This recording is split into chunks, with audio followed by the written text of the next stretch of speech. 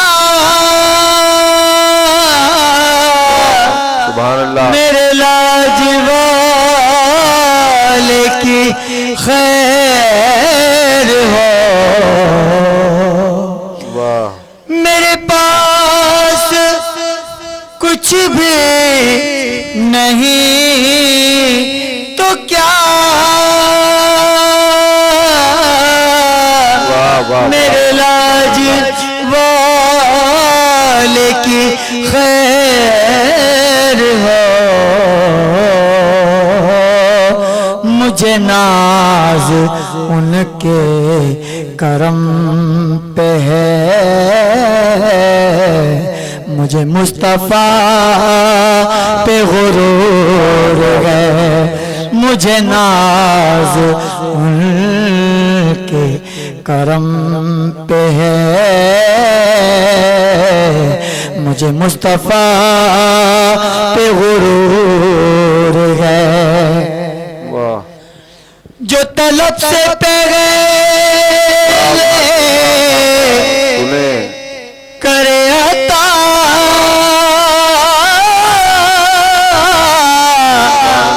جو طلب سے پہلے کرے عطا، جو صدا سے پہلے سنے صدا، میری لاج والا وہی تو ہے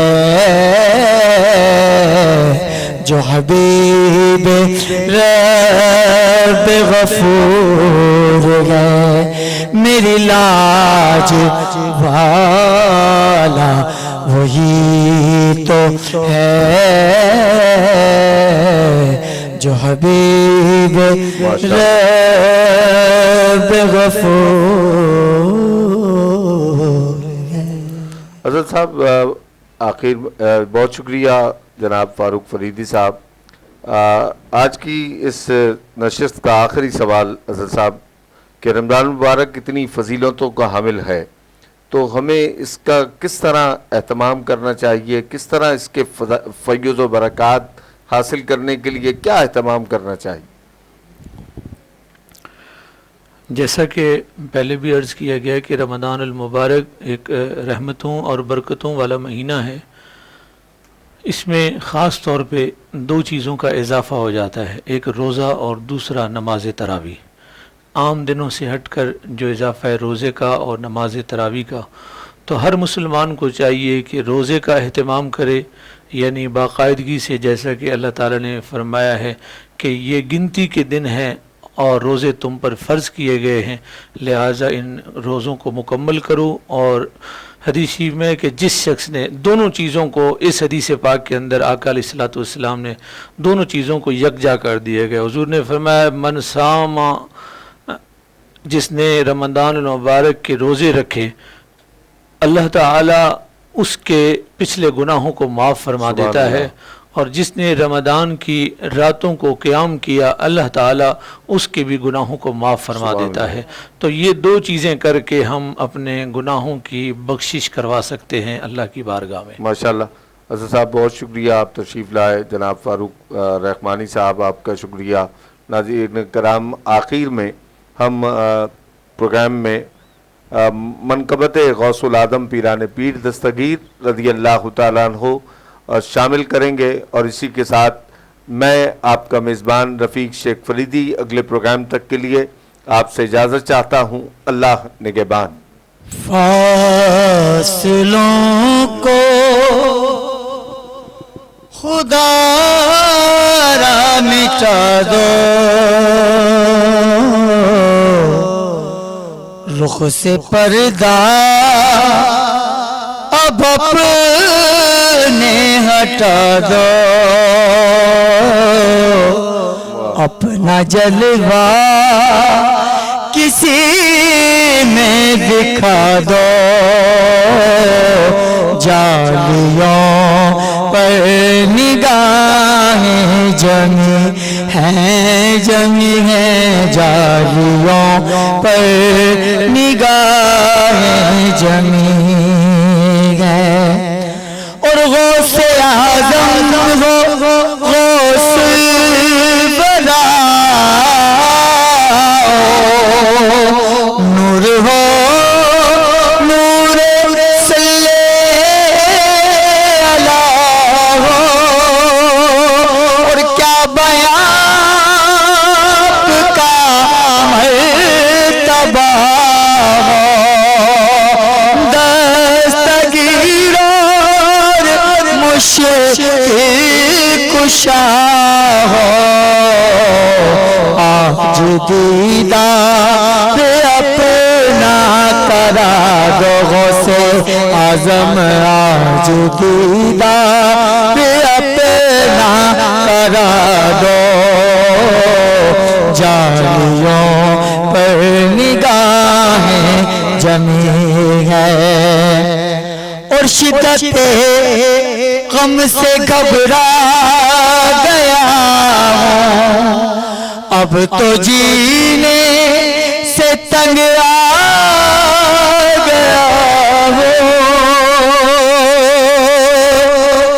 شدت غم سے گھبرا گیا ہوں، اب تو جینے سے تنگ آ گیا ہوں، ہر طرف آپ کو ڈھونڈتا اور ایک ایک سے یہ پوچھتا ہوں، کوئی پیغام ہو تو سنا دو۔ غوث اعظم کوئی پیغام ہو تو سنا دو، جالیوں پر نگاہیں جمی